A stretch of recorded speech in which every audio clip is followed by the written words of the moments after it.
Are you a people pleaser or just someone who has an issue with saying no? If so, these life hacks are sure to change your life. First, it's important to know what a people pleaser is so that you can identify if that is you. So what is a people pleaser?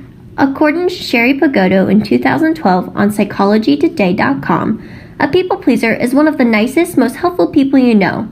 They never say no, and in fact, they spend a great deal of their time doing things for other people. So far this sounds like a good thing, but unfortunately, it can be an extremely unhealthy pattern of behavior. Think about it. In the movie Willy Wonka and the Chocolate Factory, Veruca Salt was a mean, nasty girl, and her father gave her whatever she wanted no matter the cost. Her father would have been considered a people pleaser. He couldn't say no to his dear Veruca, and in result, Veruca Salt became a spoiled little brat. Not being able to say no has its consequences, and Veruca Salt is one of the many consequences of not saying no.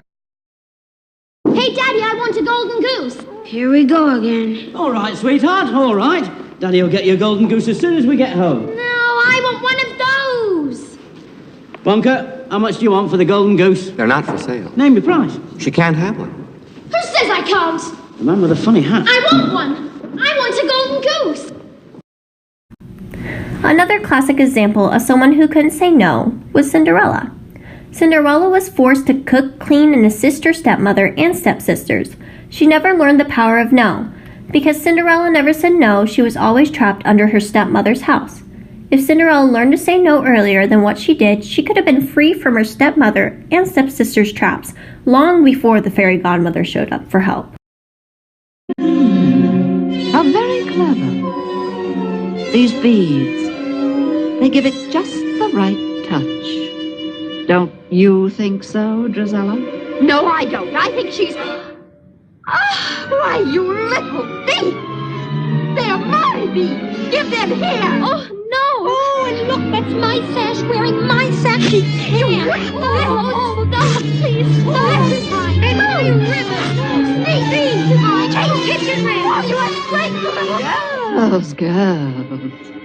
That's quite enough. Hurry along now, both of you. Poor Cinderella. Good thing she learned to say no in the end.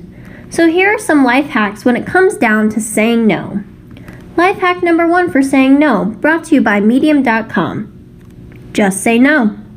This diagram by Scott Fetters on Medium.com is a useful diagram that guides you through the process of when to say no, instead of saying yes or making up a little white lie to cushion the blow of the word no.